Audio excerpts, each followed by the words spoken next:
中央航空一名进前派驻中国四川的主管，和中共吸收，等来到台湾，想要甲陆委会合地讨资料讨无成，目前人用起诉。台南一间幼稚园助理教保官的拿马囡仔翕影片传到网络顶风神，教育表示讲，就算人离职也会追究违法行为。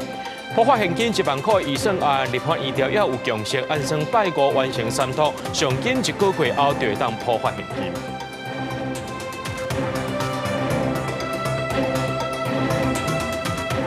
各位观众朋友，大家好，欢迎收看10月14日 AM 新闻，我是嘉豪。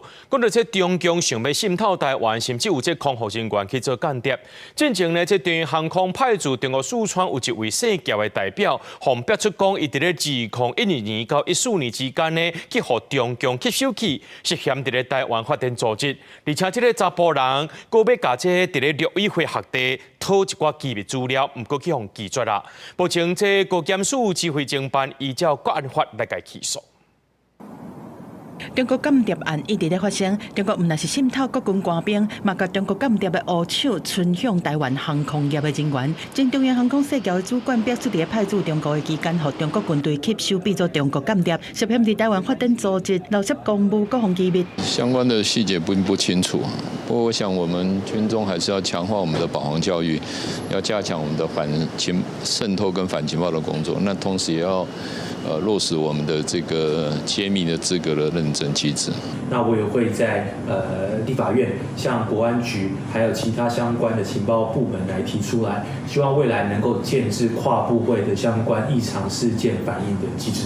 这个社交是前中央航空驻四川省前首席代表，在2012年到2014年派驻伫中国的期间，和当地各界人士交际往来，结果互中国军队趁机会吸收，并要求登来台湾发展组织。社交在2014年登来台湾，直接联络伫陆委会做工课的后辈，想要用10万来乌西，要甲问研究安的机密资料，好个在官员更加成加关拒绝，而且向国安单位检举，国检署指挥侦办，照国安法甲起诉。那比如说你大学念什么学校，你研究所念什么学校，都有一些学长学弟的关系啊，这个要发展组织也是很有可能。国人一定要有这样的警觉，不要去贪图那种小便宜啊。老实说，就算你泄露什么情报给他，他能给你多少钱？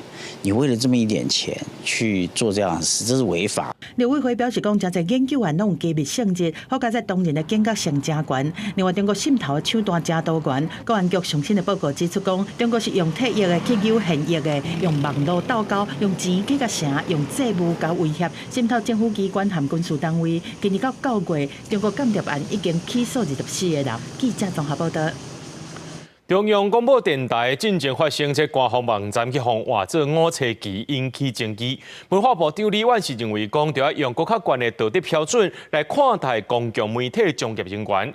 不过，这《镜周刊》报道讲，涉案涉案的工程师伊唔承认犯罪，佮讲家己是黄国昌的人。那这民众党立委黄国昌就背回讲是这工程师来甲伊检举的，也指控周刊胡白乱写。本身是国安关键基础设施的中央广播电台，9月11日，官网去互人偷改放5000旗，引起争议。佮传出有内部的员工看守在内。北检进行搜查，约谈4、5个网管技术人员、4个主管甲4、5个厂商3人，获审了后，拢得到交保。检方已经提起控告。作为一个公共媒体啊，包括央广或者是中央社或者公共电视，我觉得他们的这个从业人员应该用更高的道德标准来看。李员讲，目前真侪假消息的媒体环境，公共媒体应该更加细致。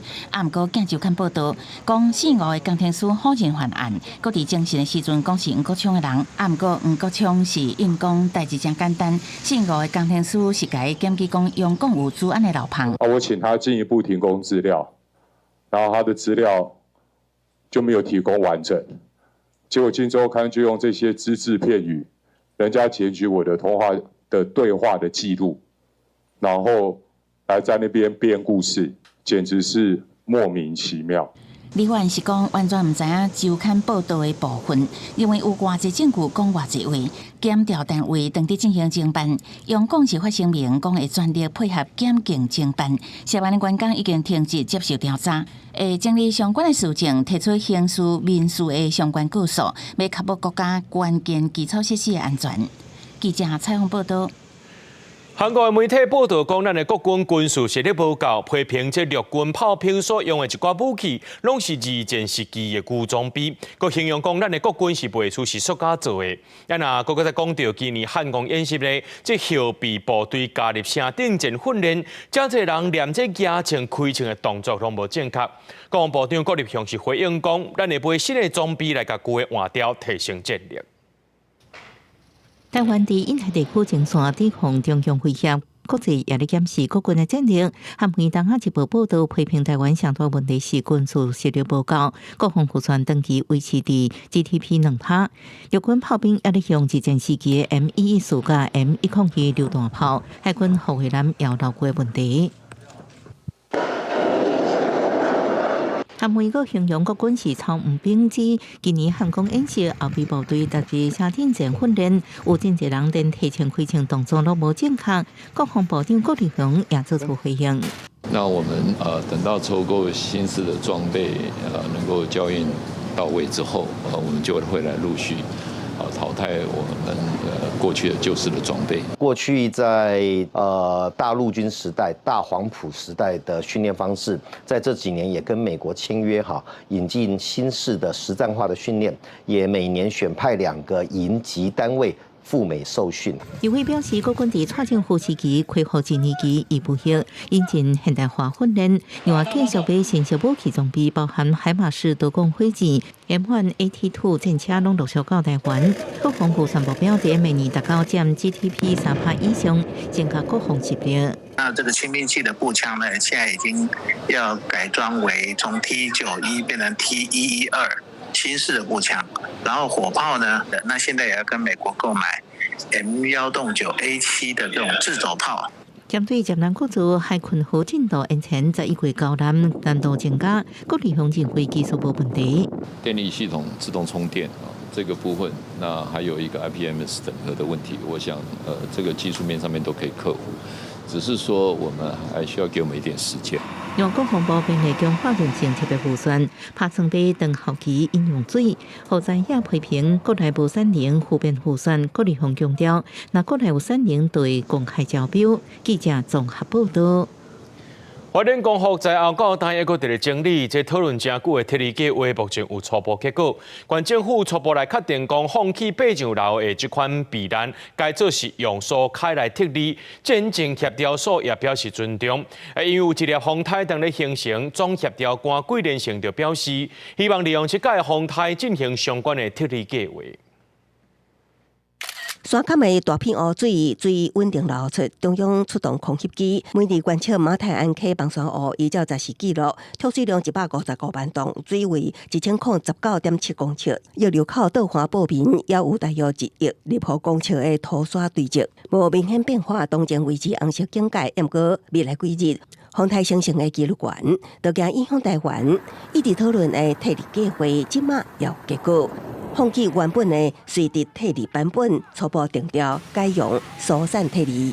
县府大概有个变化就是推翻了垂直撤离，还要采取疏散撤离。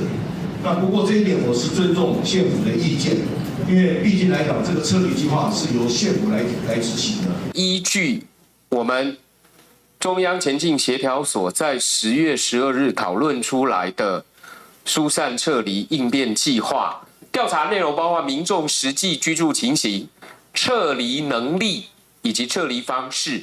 丰盛风台就要形成气象署派人进驻协调所协助。中央说明，风台进入警戒区的24点钟之前，随启动铁路作业。警戒区的弱势族群、长者、病患、有性人、甲还未读册囡仔等人，全面强制铁路相关爱疏散的，也有被帮式客家居民。伫帮疏湖的 CBS 警报发布了后，无分年纪、身份，所有人拢总铁路。这个人数一多的话，我们真的是不好挤的啦。我们是以垂直避难为第一个要求啦，淤青啦，或是说收容所啊，还是说我们这位试点就是要中央还是说地方的协助啦。24小时要撤离的话，可能有些困难度啦，有的没有赖嘛有的老人家不知道，有的坐轮椅的，警方来协助比较。有时候我叫消防队也可以，消防队来帮忙载。一代即摆风台形成，影响台湾都会实际进行。要不过强制疏散人数一摆就是数千人，时间敢是长足，人力敢是有够，引起当地村长等人的烦恼。贵人想讲，就当作一摆压力测试，到底实际执行状况安怎？由台后手监视。国视新闻采访报道。讲到这届崩山湖做大水，这花莲光复佛祖皆是重灾区，目前还有10外户掉伫咧土里，居民是希望讲赶紧来甲因斗协助。当地也有40户表明讲，因有想要先搬去中介屋，自救会也出来甲政府发声，希望这整理的速度呢，就要搁较紧呢。另外，中央和县政府应暗呢，参加自救会会举办说明会，来说明未来各项细节。志刚咧吐土，土气也咧清花莲光复的佛祖嘅大水侵蚀受创严重，透过空气镜头清出徛架的土沙，堆甲比厝悬。在后清理工作继续做，严过伫保安市东边46巷一带污积严重，不少民家厝也伫咧引到厝顶，清理进度真慢。在产值超人跟国军弟兄的努力下，虽然光复市区的泥沙已经清得差不多，不过在佛祖街46巷这里，还是有几间民房，大约10几户深埋在深泥当中。当地的居民跟志工表示，这里还是非常需要志工，希望大家能够来这里帮忙。面积太大，泥土又多啦，你说叫他们要快也快不得啊。14号的清理重点，放伫佛祖街林田港道甲地下水道的拍通，参厝的清污工部咧做，统计也有21户，目前6户当咧清。中央并且2日完成，虽然过无偌久，徛架无定着会当清完，也毋过继续生活恐惊有风险，也好在面的居住问题真着急，中介厝选址受到关注。依照这个调查的结果，还有一些建筑安全评估的结果，再做方案的讨论。那我相信，如果讨论定案后，行政院会对外做一个公布说明。当地71户已经40户表明有意住伫中介厝，也毋过中央讨论不了久，到今拢无定案。外面部落组成的自救会真侪人积极去协调所进行，诉求中介厝选址甲安置计划等各层面相关的规划甲时程会当加紧推进。我们看不到我们的未来啦。那我们当然希望大家两边或是朝野之间蓝绿都可以有一个共同的对灾民有这个利益的方式然后达成我们这个中基务的诉求。我们是灾民，我们也是人啊，为什么要让我们过这样的生活22天了呢？灾民后天诉求。自救会14暗举办说明会，中央甲县府人员有几啊名官员与会说明后手的各项细节。公视新闻采访报道。中央航空有一名空服人员进前身体无爽快，搁在上班。伊对这意大利飞转到台湾了后，想要搞着安尼生来过身啊。今仔日举办告别式，就同事指控这公司请假制度有问题。工会也讲这请假制度出问题，是会影响到劳工的这个福利。那劳动部表示讲，会赶紧来启动调查。细顺的空服员的同事是真悲伤，阁唔甘，大家拢来送伊上尾一程，对失去一个好姊妹啊。同事指控讲是公司的制度，才来造成这个不幸的结果。公司的排班制度，还有我们的调班请假，都是造成今天最终的这个结果，身体自主管理还有健康都难辞其咎。在中央航空做工课的细孙的空服员，顶个月25执行飞米兰的勤务，所伫飞程的时阵身体无爽快，但是同事指控讲，迄个航班的座舱长疑似无启动机上卫生医疗系统，阁叫伊继续执勤，结果伊当来台湾了后，伫初10过身，家属伫14举行火化，中央除了送火拿，嘛指派主管去现场致意。工会团体是阁一摆指出讲，中央的管理和排班的制度是有真大的缺失。他的调班跟选班的资格，我都会受到他请临时特休或请到这次跟本案相关的病假，都会受到剥夺。那除了这之外，他们的考绩会被加重惩处。那因为扣分，大家就是自我控制，不敢去请，所以其实这件事情在我们的空服员的圈子里面是非常反抗、非常觉得不合理的一件事。两大工会指出讲，同市政府应该针对其他长班的组员来做访谈，了解客观的情景。另外，对空服员的出发前的规范嘛要做同步的检讨。另外，同市道检处指出讲，这阵的空服员最近半年工时和请假的记录，目前查出来是拢个符合劳基法的规定，刷落来嘛会厘清敢有请假妨拒绝的情形，而且做职业病的调查。劳动部表示讲，嘛会启动调查。长荣航空的违法的记录的确不少哈，那我们认为，公司应该要诚恳的面对基层员工的声音和需求哈，好好的看工会来协商哈。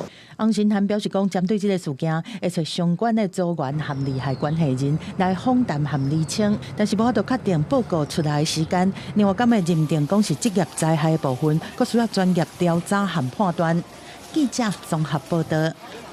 如果是这幼稚园出问题啊，来看这台南某一间私立的幼稚园，有一个助理教保员会甲囡仔翕相，放到伊个人的社群平台顶头，甲这囡仔口水骂垃圾话。有民众去甲伊检举了后，这个助理教保员就甲这社群平台口做关起来，人也离职啦。那教育局是强调讲，就算人离职，共款继续查伊违规行为。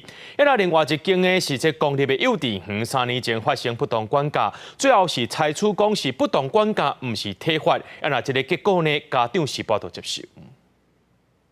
幼稚园的囡仔伫教室内面咧活动，也是咧户外做伙翕相这个相片，拢会甲家主一寡有侮辱性，也是歹听的话，甚至面嘛互公开。台南有民众伫社群媒体发现这个相片，甲囡仔的头像炸掉了后，向教育局来检举，因为发文者是一个幼稚园的老师。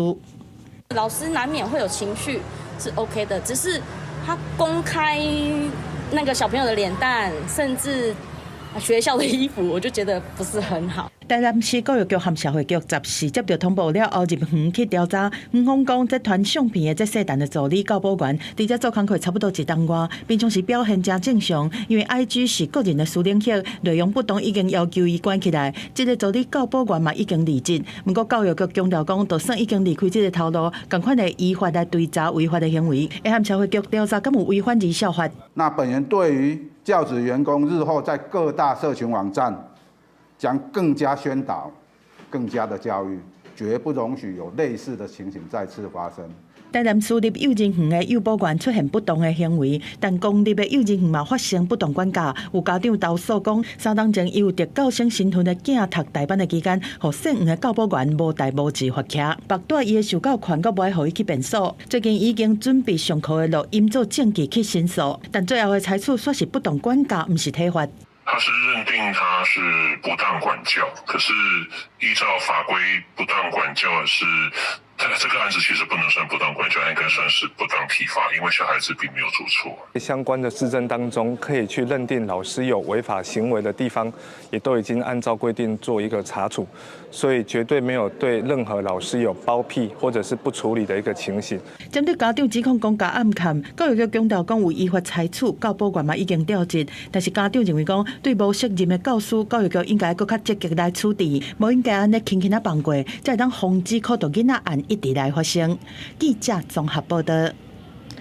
来看丰原高中一个高中生长期以来有7个老师甲霸凌，落尾这个学生是行底路。其中一位牵涉不当管教的教务处人员，甲学校调解了后，竟然会当撤销记告处分。这机关就批评学校伤过恶质啦，要求这台中市政府一定要严查严办。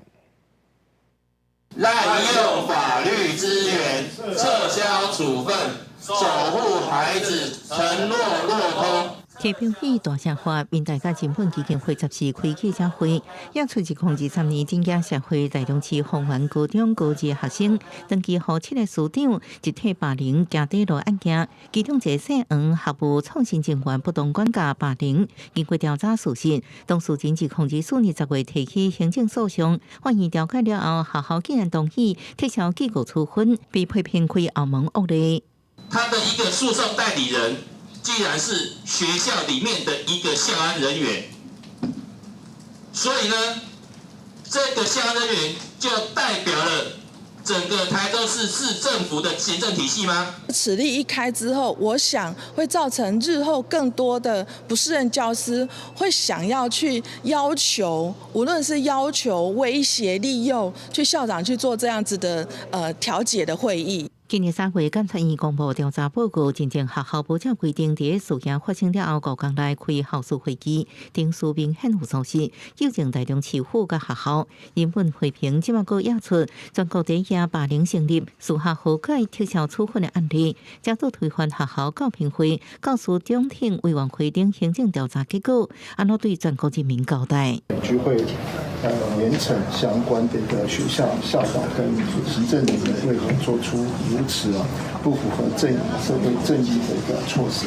台中市教育局表示，细项的学务创新人员不当管教是事实，学校向处分定数无下，这原因同意撤销机构处分，而且无保证处分，会调查来严厉处分，未来通令学校甲当事人调解爱报局审查。记者综合报道。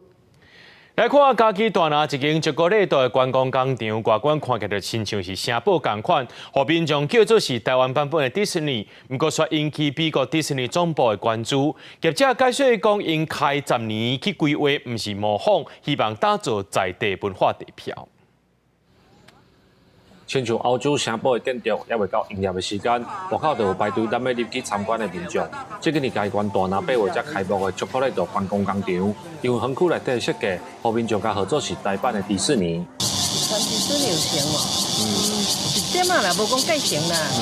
嘿啦，对嘛？伊就起尖尖啊，颜色要共款啊，真正认真看嘛，无相像。就很像啊，就进来就是那种梦幻城堡的感觉啊，就是让人家一直想拍照的那种欲望很强。业者表示，因的团队有在国内外游乐园设计园区的经验。这个观光工厂的园区是创办于10年前，结合自身的经验甲细汉时的梦想所展现的成果，不是去模仿像的物件。不过因为游客伫网络的分享，讲这是台版的迪士尼，所以嘛引起美国迪士尼总部关注。像之前我们也是在国内有承揽剑湖山世界跟义大世界等等，然后甚至我们之前也是有做到上海迪士尼的3大主题园区。其实我们就是想要把我们的工艺以及梦想带回到家乡，然后再融入家乡的特色。城堡的建筑风格内底是巧克力岛的观光工厂，业者主动澄清，甲迪士尼无任何关系，甚至展现当初是设计手稿，希望用在地的原创文化去展现台湾的创作能力。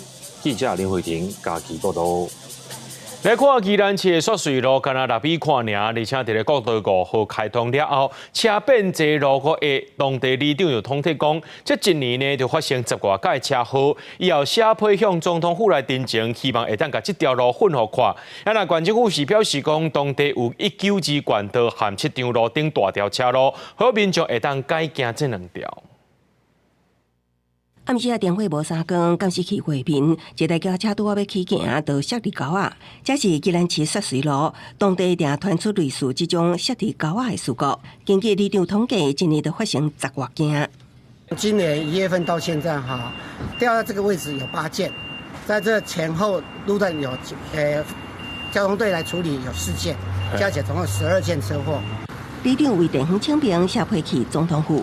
希望会当拓宽雪水路，伊讲这原本只有6米宽的路，也毋过自从国开通了后，车流量真大，尤其驾驶车更较侪，希望公部门会当协助加强夜间照明，甲协助道路拓宽。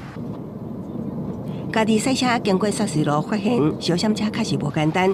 外地人用导航，因为路程较近，也拢会指示用路人经过雪水路，是当地车流量一直真侪主要原因。修这条，这需要拓宽。基本上 Google 导航都是上雪隧都是第一优先导航，就是水隧路这一条，上国五宜兰交流道。七张路目前的道路容量是宽裕的所以我们还是呼吁民众如果要往高速公路宜兰交流道的方向那应该尽量利用我们的宜12线7张路。县政府表示，雪水路是农路拓宽的环节属于宜兰市公所，因为当地东西向去各个的道路，也有7条路甲192管道，容量是有够的，也是呼吁用路人加利用，唔通开伫道路下的雪水路。公视新闻采访报道。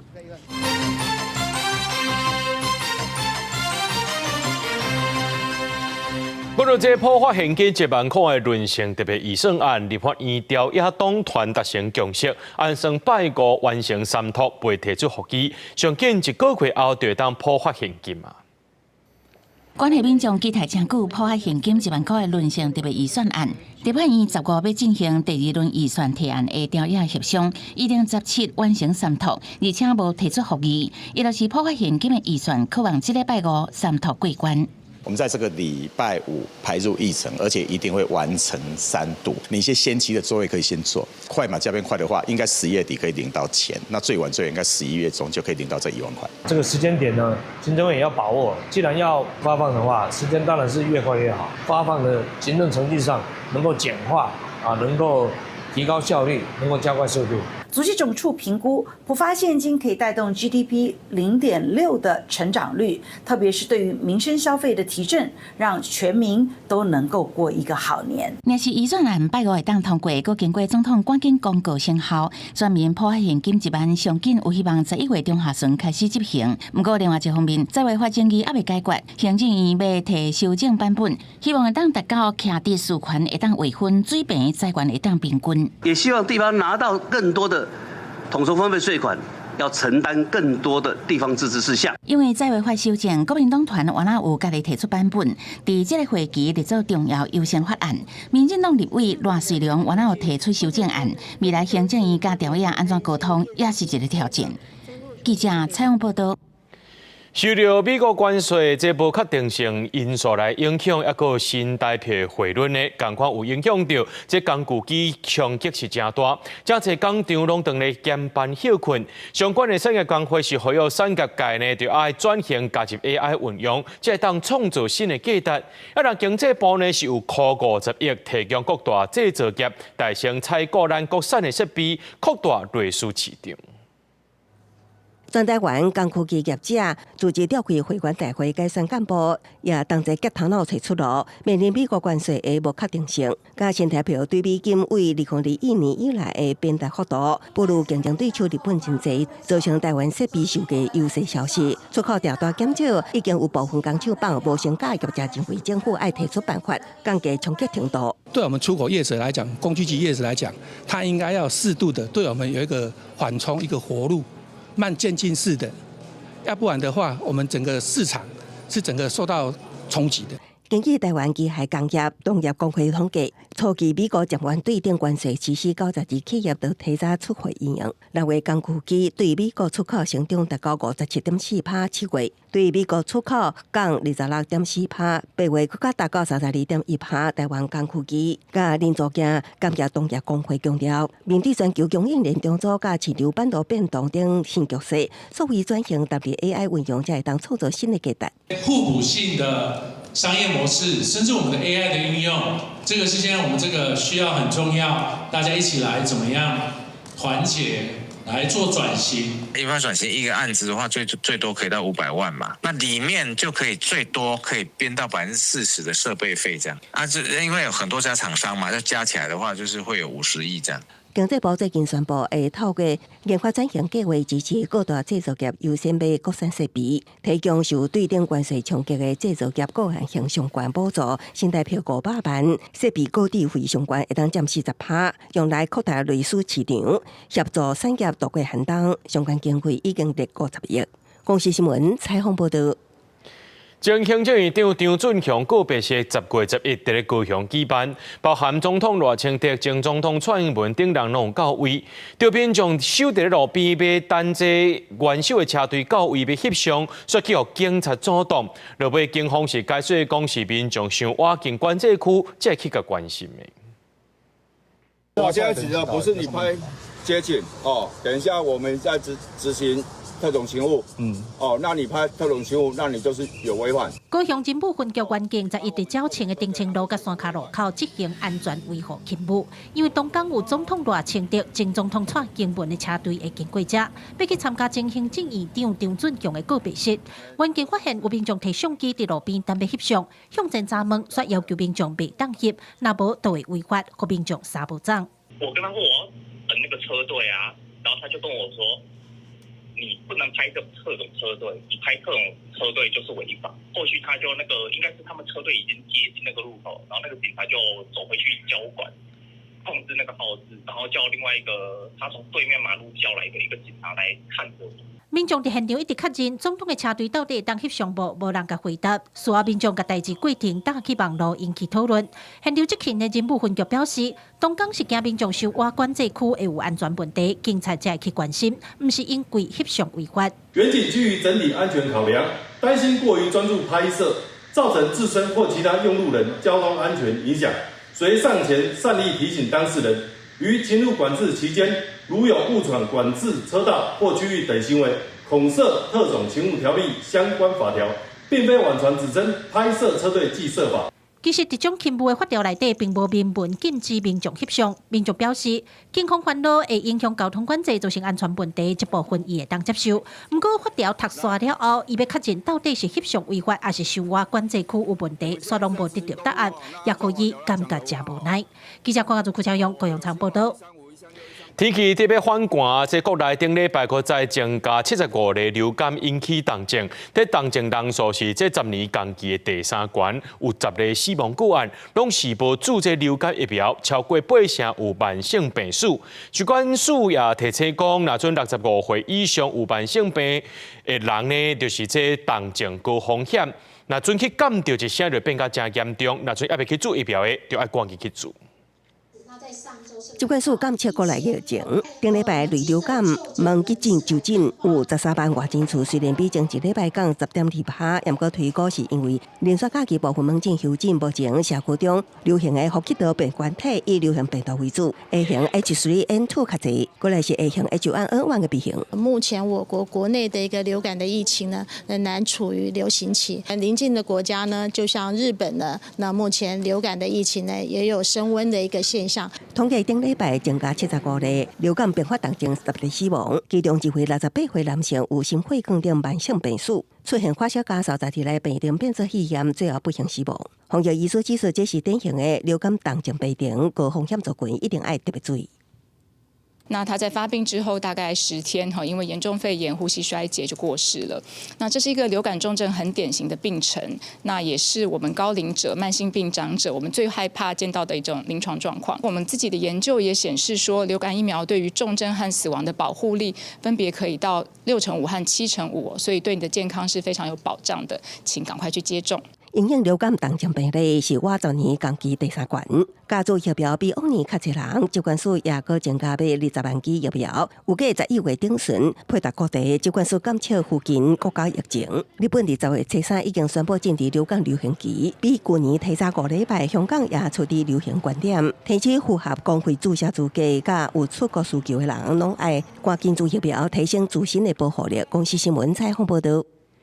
即马流感疫情正咧加悬，疾管署呼吁民众注意防射，尤其是这老大人甲细汉囡仔，拢建议爱赶紧去做。即马由病院推出讲，即用喷片的方式来增加这流感的疫苗来代替注射，不过目前是无健保，就爱家己开钱。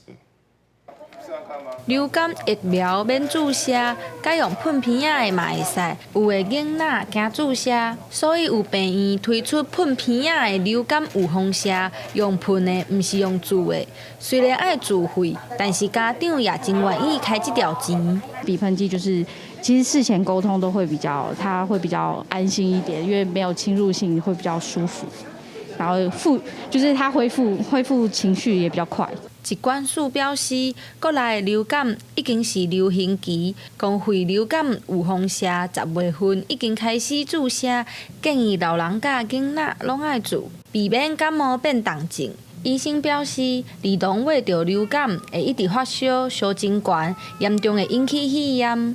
呼吁家长爱带去注射，也是用自费喷片仔的。基本上，我想打针的部分，它的效果跟喷鼻子都是有验证过，都是有效果的。双方都痛苦的状况之下，有一个选择，那我想也是提供他们一个很好的一个条件，让他们来选。不管是注射也是抽血，看到针头囡仔拢会惊，为着减轻因的压力，法医也对日本引进微量抽血技术。10分钟、5分钟报告就会出来的。会这样使用，是因为在门诊的时候，需不需要开抗生素，对我们来讲是蛮重要的一个决定。那有这个数据出来的时候，在我们在医疗上面选择，是给我们很大一个参考。法医表示，不管是注有风射，也是抽血，拢是因仔惊互医生看的压力来源，创造友善的医疗环境，就是希望互囡仔会当安心看医生。记者陈心龙、谢桂玲台北报道。倒伫山区民众若准备互医生看，拢较无方便。这南投仁爱信基有设稳固医疗会诊平台，目前稀池中疗也已经顺利启用啊。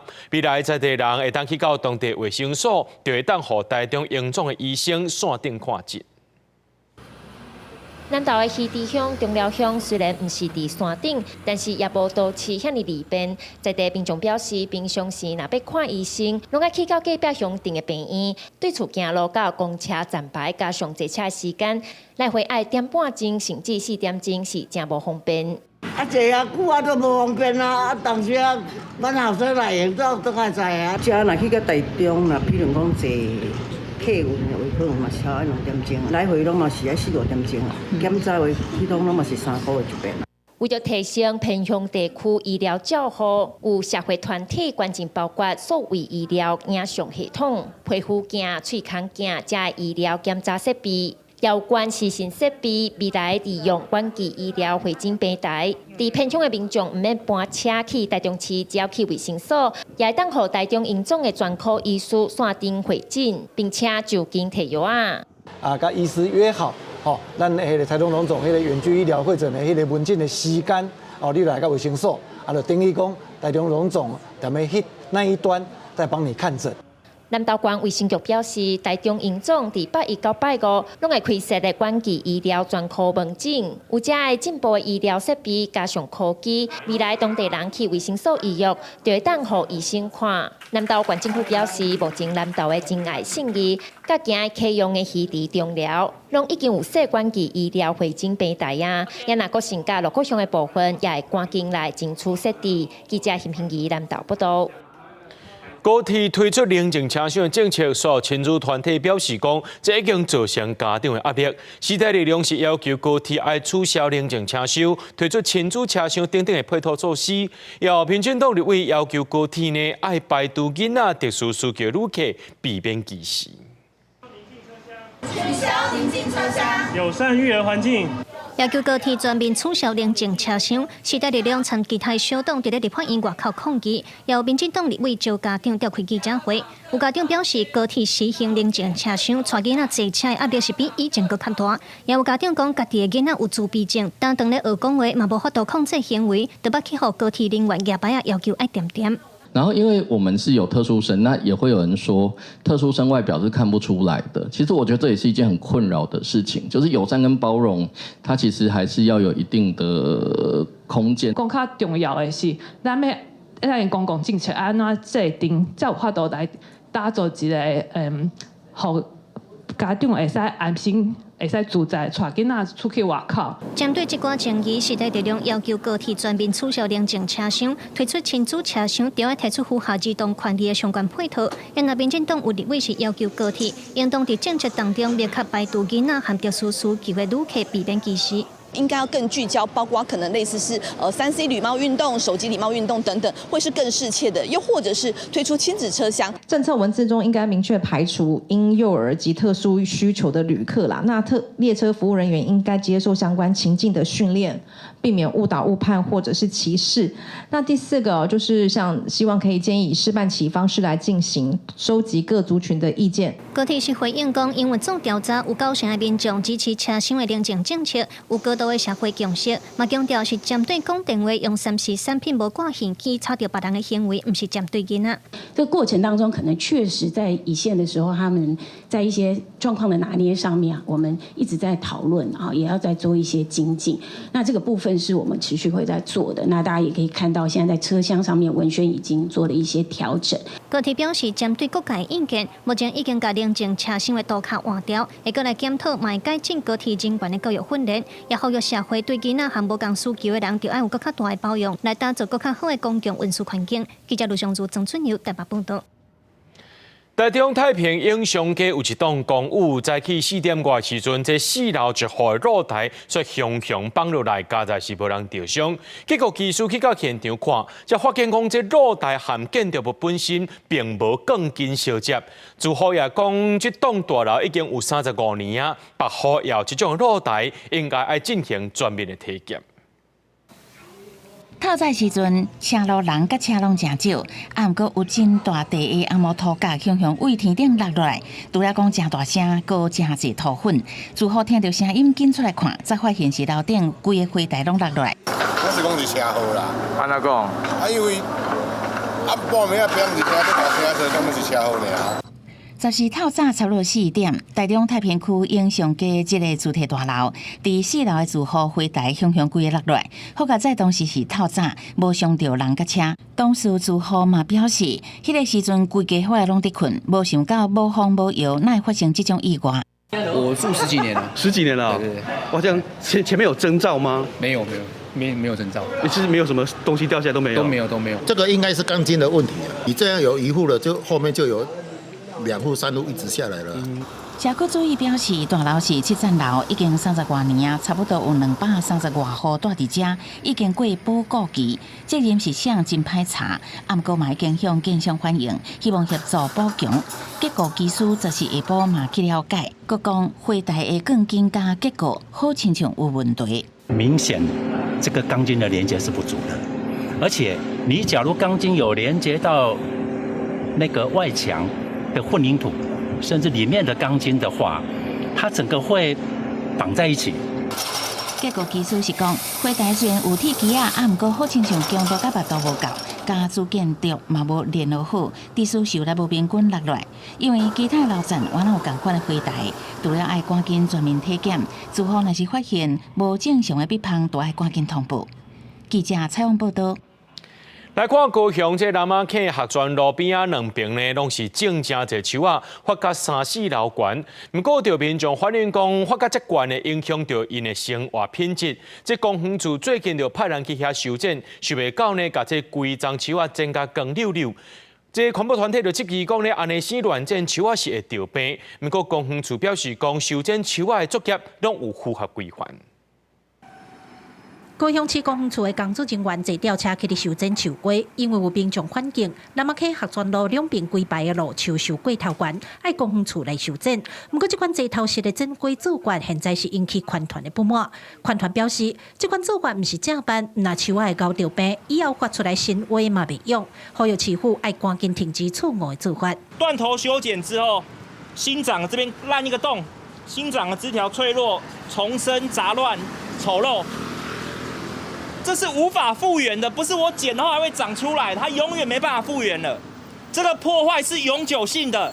依据高雄市景观树木修剪作业规范，进行疏枝及降高修剪，并针对树木修剪伤口涂药，避免感染，以保障树木健康及民众居住安全及品质。公园处表示，因为有的树轨已经影响到徛家日常生活，进前风台嘛捌互风扇断去地海边的栏杆。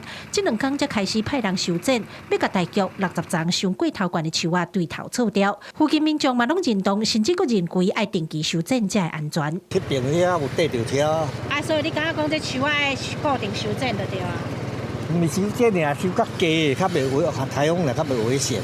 民众看重自身的安全，公园处是顺便期来做。不过，环团表示，这款大树会当小可整过，无适合坐头式的修整。已经有大约40丛30年以上的树啊，红错头。毋望市府改变做法。对此，公园处表示，一切依法办理，所有作业拢符合规定。记者看下朱教用高雄场报道。中华宝岛有一间肥料厂利用笋藤食喷地来做有机肥，不过居民反映讲，这臭酸味互因记载袂掉。环保局去到现场稽查，发现设备有欠点，开3场的罚单。居民徛伫肥料厂外口表达不满，中华关宝岛镇去年底新起一间有机肥料厂，但是附近居民表示，这几个月来工厂一直传出歹味，闻起来酸个臭，互人记载袂掉。酸个臭，你知无？中昼时啊、下晡时啊、暗时啊，拢总闻得到。他们要呼吸的权利都无呢。我进前就3个月前，我就有咧甲伊接触。啊！你拢直直拖，直直讲，啊拖到即嘛，抑阁无一个解决。附近民众吵甲挡袂牢，向环保局检举。环保局表示，这间公司是利用笋糖接喷制作有机肥，本地是收豆粕尔，后来开始收喷。因9月初伫风尾进行空气污染的采样，并无超过标准值，但是发现工厂内放物料的方式无符合规定，依照违反废弃物清理法开罚单，业者嘛答应会赶紧改善。也有投资一些喷雾啊，一些相关的还有喷菌这些事情。如果是真的味道这边来，我们一定会负责，而且会把这个事情呢做到最完美。我们会尽力的改进，那给我们一点时间。9月到10月，阮后来还有做分别来做稽查，变做讲伊的堆置储存的方式违反规定，所以变做讲这部分阮会依规定来裁罚。环保局指出，目前已经依照违反废弃物清理法开出3张罚单，也会继续追踪这案。附近居民是讲，臭味已经严重影响到因的生活品质，除非工厂解决排味的问题，若无会抗议到底，要求工厂爱刷走。记者杨淑成综合报道。9月底公布的文学金典奖有真侪作家入围，其中海洋文学作家廖鸿基，伊头一摆创作的海洋台语诗《天边的白白》也入围。这是伊将伊家己讨海经历和故事，用讨海人的话来写，想要透过文学作品，让社会了解讨海人的生活甲海洋，也进一步透过文学作品来展现影响力。嘛有人举着万里镜，斟酌每一波。每一影。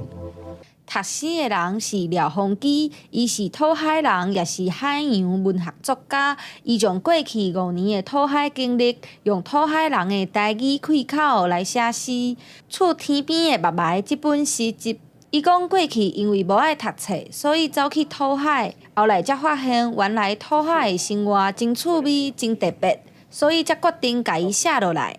第一线伫海顶的劳动者，因讲的话实在真趣味啦，哈，啊嘛真侪真有这个哲理啦，哈，我感觉这真水的话啊，真少听到伫咱的社会真少听到因的声音哈，所以我就想讲用因的话用台语来做表达。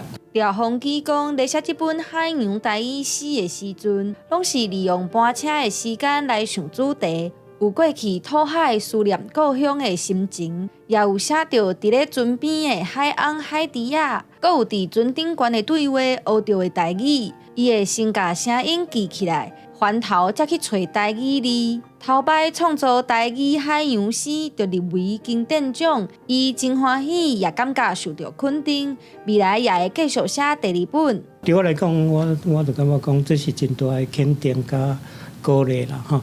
啊，肯定就是讲，台语咱这个社会是会当接受的哈。鼓励部分就是讲，更较大野心嘛。作家廖鸿基的文学作品，除了受到文学奖的肯定，未来也会当伫各种的台语课本内底看到，受做教材。廖鸿基讲，文学虽然无法度亲像音乐甲电影同款，真紧就有真大的反应，但是伊相信文学的影响是较深，而且较久长，是另外一款形式的影响力。记者陈心彤、谢桂玲台北报道。来看国际新闻，有美国总统川普到朝测以色列和哈马斯10月13照停火协议完成第1阶段人质交换。以色列甲1950名巴勒斯坦囚犯放出来，那哈马斯也甲20名以色列人质，也阁有4个已经过身的人质遗体行到转去。和哈马斯关738天，拢总2年外以色列人质卡尔冯伫病院看到亲人的时阵，欢喜甲哭出来。说来甲亲人一直相揽，有偌思念，直接就看会出来。家境期间所承受的身体甲心理折磨，伫这个时阵全部拢投放。2023年担任诺瓦音乐节安全人员的库珀斯泰因，本来有机会逃走，却因为留落来协助受伤的同胞，却去哈马斯掠去。伊倒伫眠床无法度讲话。爸爸为了替后生签愿，积极伫福建，希望会使讲话。看到后生平安倒转来，真正是目屎四淋水。代志发生迄天，以色列人质阿加马尼去哈马斯的机车掠走的画面，也甲男朋友偶尔去人拖行的情形，已经变作哈马斯攻击以色列的历史镜头之一。阿加马尼已经伫2024年6月，甲其他3个人质互人解救，伊甲偶尔幸运重逢的时阵，那亲像过1世纪。以色列出来的20个人质13陆续释放，因透过红十字会的协助，坐直升机离开加沙，由专家送去雷姆军事基地的病院接受检查治疗。虽然甲亲人团圆，因3件时阵欢喜甲好出来，边的以色列士兵嘛拢真感动。I was so nervous.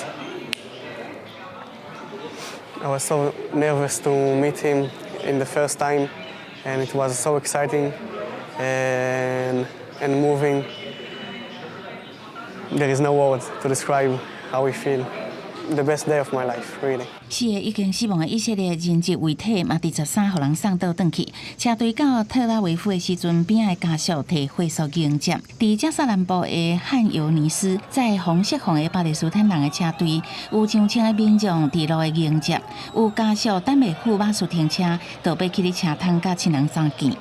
الشعور لا يوصف انك تشوف الشمس هذا اول شيء، ثاني شيء انك تشوف الشمس من غير شبك هذا شعور لا يوصف. ويديك محررات من الكلبشات ورجليك محررات من الكلبشات هذا شعور لا يوصف. 以下停火协议已经完成第一阶段间接访华天数。美国总统川普13原来出席伫埃及举行的高峰会，甲埃及、卡达、土耳其讨论加沙停火了后的事项。因为以色列甲哈马斯无出席峰会，所以双方什么时阵会当达成真正的和平也唔知影。公视新闻张锡芬编译。美国总统川普已经去到埃及，甲埃及总统塞西共同主持加沙和平峰会，众人拢希望会当获这停火协议正做长期和平。伫峰会因也宣示要落实停火，人道终结。美国总统川普在空军1号降落夏姆斯克，车队马上去会场。川普甲埃及总统塞西共同主持加沙和平峰会。川普讲这是中东甲世界意义非凡的一日，佮点名卡达埃及等伫中间走总是真有功劳。川普也表示，大家拢认同支持加沙是为帮助当地人民。We don't want to fund anything having to do with bloodshed, hatred, or terror, as has happened in the past, and for the same reason, we're also agreed that Gaza's reconstruction requires that it be demilitarized and that a new, honest civilian police force must be allowed to create a safe condition for the people in Gaza. 峰会期间，参加国家拢表示落实政治甲犯人交换，扩大援助进入，甲建立战后治理框架。埃及总统塞西伫演讲当中强调，两国方案是唯一出路。埃及会甲美国甲各方合作，主办初期复原重建甲发展会议。وأعيد التأكيد على دعمنا وتطلعنا لتنفيذ هذه الخطة بما يخلق الأفق السياسي اللازم لتنفيذ حل دولتين باعتباره السبيل الوحيد نحو تحقيق الطموح المشروع للشعبين الفلسطيني والإسرائيلي في طي صفحة الصراع والعيش بأمان. 公视新闻陈慧仁编译。最近有一份由科学家和环保人士所写的全球临界点报告，显示地球已经达到灾难性的临界点，和温室气体是有关系。这地球的关键生态系统特别崩盘。潜水人员落去水底了后，摕色卡一个比对，会当看出这热带的酸露大当地慢慢白化。亚马逊的创办人贝佐斯出钱资助，汇集23个国家，当中87个机构的160个科学家，开2年的时间，做伙写全球临界点报告。13伫第30届气候峰会筹备会议公布，会当看出地球已经到一个灾难性临界点，气候是比预期更较早下过这危险的河定，互全球的热带酸露大当地快速死亡。We've seen an unprecedented coral bleaching event hit 80% of the world's low latitude reefs. So that kind of confirmed our collective deduction that the tipping point, the sort of temperature tipping point for corals was probably below 1.5 degrees C. 专家指出，讲酸露大伫保护沿海城市和提供人类食物和维持生活方面是发挥关键作用，而且嘛支持海洋生物的多样性，嘛替旅游业炸几10亿美金的观光收益。但是对2004年到2005年，观察到海洋的温度是超过大多数酸露大的生存极限，和酸雾是快速白化，离死亡临界点的时间敢若剩几年尔。这对外靠酸露大生活的几亿人和100万的物种来讲，会发生灾难性的结果。We need stronger regulations for reducing greenhouse emissions. The larger countries that produce a lot of these greenhouse emissions to also support and create policies to lessen their impact. 另外，报告内面嘛指出讲，地球各当面对其他关键生态系统放弃的结果，包括亚马逊雨林在气候变迁和人类乌白扑树的压力之下，比过去有机更较紧密到无法度逆转的系统放弃。另外，西南极和格陵兰的冰冠嘛当危险瓦近临界点，特别是冰层加速涌起，会杀关全球的海平面。公司新闻单时同编译。咱做伙来看明仔载天气。